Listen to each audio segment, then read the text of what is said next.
तो विद्यार्थियों, आइए आज हम लोग सीखते हैं कि कैसे वाक्यों को करेक्ट फ्रेम में लिखकर राइट ऑर्डर में लिखते हैं। किस तरह से वाक्यों को सही किया जाता है।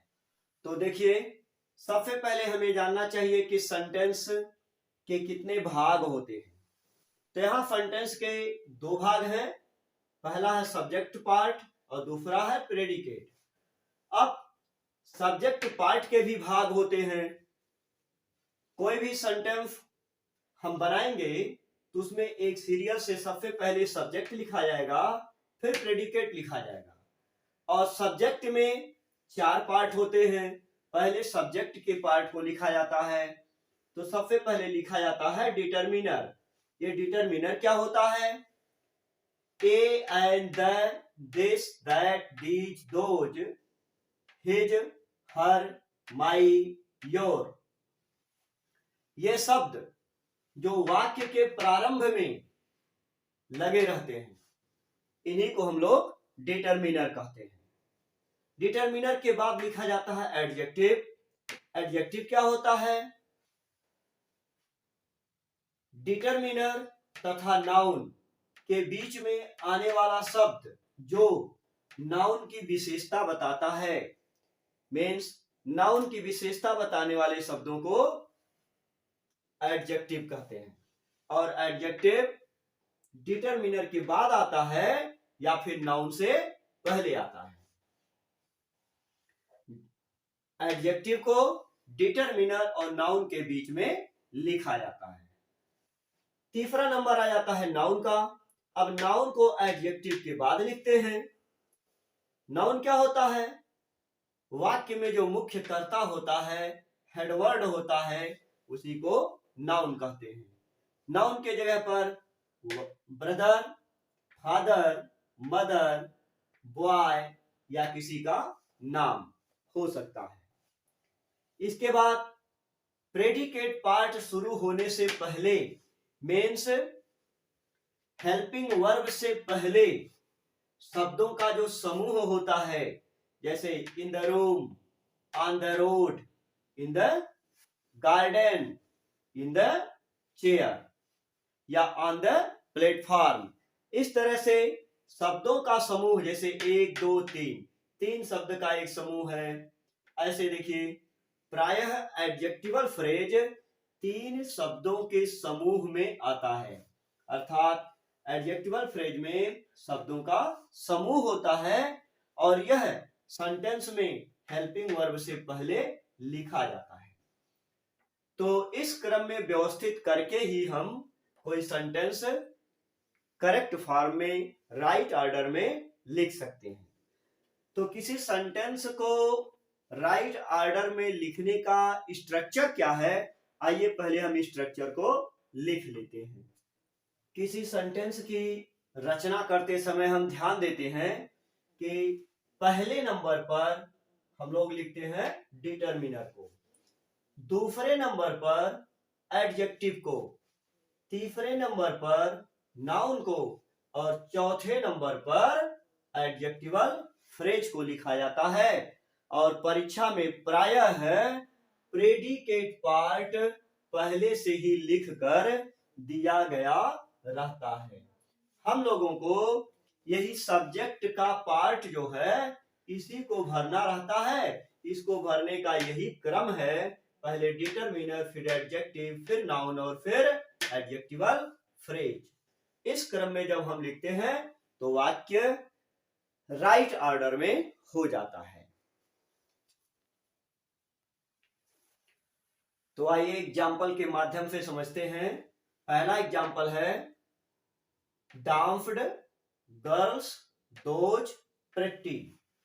तो इसमें डिटरमिनर है दोज, प्रेटी है एडजेक्टिव, गर्ल्स है नाउन। नियम होता है डिटरमिनर, तो पहले हम लोग लिख लेंगे दोज,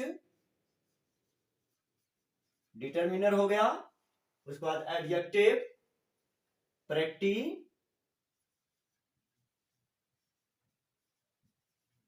डिटरमिनर, उसके बाद नाउन, डिटरमिनर, एडजेक्टिव, नाउन। तीसरा नंबर है नाउन का। हो गया those pretty girls, determiner adjective noun. उसके बाद डाम्फ्ड पहले से दिया है। इस तरह से यह सेंटेंस करेक्ट हो गया। आते हैं दूसरे में, केम गुड बॉयज सम, कुछ अच्छे लड़के। तो जो सम लिखा है ये हो गया डिटरमिनर। सम गुड मीन्स अच्छे, एडजेक्टिव हो गया। और बॉयज नाउन हो गया। Some good boys determiner adjective noun. उसके बाद केम पहले से दिया है, ये हो गया प्रेडिकेट। इस तरह से सेंटेंस की संरचना अपने नियम के आधार पर सही है। अब अगला एग्जाम्पल देखते हैं। देखिए एग्जाम्पल नंबर 3 है ब्लूम्ड, खिल गए। क्या खिल गए? Flowers pretty those in the garden. अब इसमें पहचानिए सबसे पहले कि डिटरमिनर कौन है, तो हो जाएगा दोज। दोज हो जाएगा डिटरमिनर। दोज डिटरमिनर के बाद एडजेक्टिव, दोज के बाद प्रेटी। प्रेटी मीन्स सुंदर, ये हो गया एडजेक्टिव। दोज प्रेटी, इसके बाद flower, flowers. Those pretty flowers, वे सुंदर फूल। अब कहां है? इन द गार्डन, यही हो गया एडजेक्टिवल फ्रेज। तो इन द गार्डन एक साथ लिखा जाएगा, in the garden. Determiner adjective noun और एडजेक्टिवल फ्रेज। इसके बाद ब्लूम्ड पहले से दिया है, ब्लूम्ड। क्लियर? अब आते हैं अगले सेंटेंस में, देखते हैं ऑनेस्ट मैन एंड। मैन आदमी हो गया, कैसा है? ऑनेस्ट ईमानदार है, ये इसकी विशेषता है, एडजेक्टिव हो गया। और एन डिटरमिनर हो गया। तो पहले डिटरमिनर लिखा जाएगा एन, उसके बाद ऑनेस्ट एडजेक्टिव हो गया और नाउन लिख देंगे मैन। एन ऑनेस्ट मैन, एक ईमानदार आदमी। इसके बाद इज रिस्पेक्टेड एवरीवेयर पहले से दिया है, इसको लिख देंगे is respected, respected everywhere.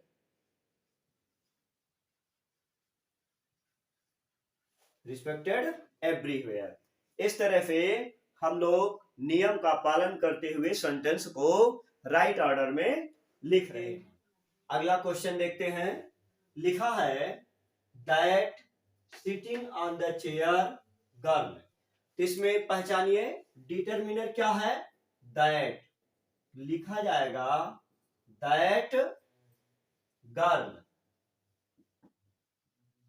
That girl वह लड़की, इसमें एडजेक्टिव नहीं है। दैट गर्ल, उसके बाद हो जाएगा sitting on the chair, adjectival phrase. Sitting on the chair,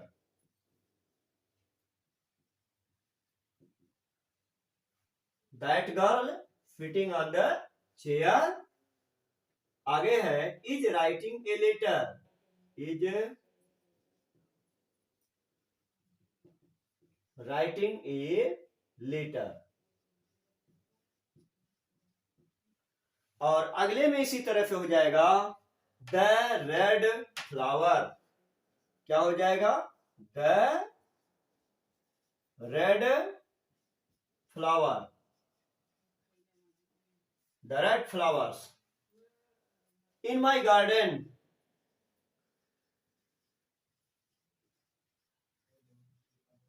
the red flowers in my garden are very pretty, ये पहले से दिया है, आर वेरी प्रेटी। इस तरह से हम लोग डिटरमिनर, एडजेक्टिव, नाउन और एडजेक्टिवल फ्रेज को एक निश्चित क्रम में लिखकर सेंटेंस को राइट ऑर्डर में लिखते हैं। लिखा है इज इंटेलिजेंट, बुद्धिमान है। कौन बुद्धिमान है? टॉल दैट बॉय, लंबा वह लड़का। हो जाएगा वह लंबा लड़का। भरेंगे दैट टॉल बॉय। क्या भरेंगे? That tall boy, that tall boy. आगे हो जाएगा इज इंटेलिजेंट।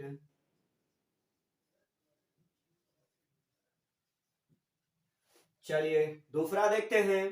लिखा comes to school daily, daily विद्यालय आता है। कौन आता है? Young this boy. हो जाएगा यह छोटा लड़का, दिस यंग बॉय। सबसे पहले भरा जाएगा this young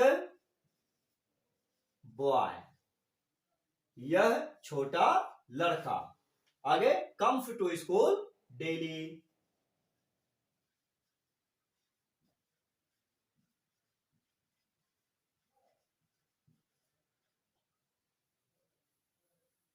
comes to school daily. वो जैसे का तैसे लिख देंगे, केवल ब्रैकेट में दिए हुए वर्ड्स को हम करेक्ट ऑर्डर में लिखते हैं। लिखा है फाइट फॉर देयर कंट्री, अपने देश के लिए लड़ते हैं। कौन लड़ते हैं? सोल्जर्स ब्रेव, सैनिक बहादुर। हो जाएगा बहादुर सैनिक। कैसे सैनिक? बहादुर सैनिक।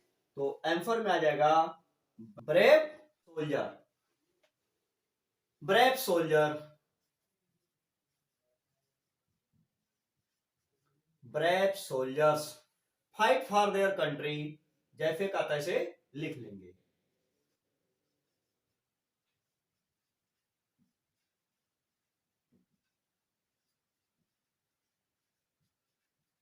Fight for their country, brave soldiers fight for their country. इस तरह से वर्ड को हम लोग सही करते हैं।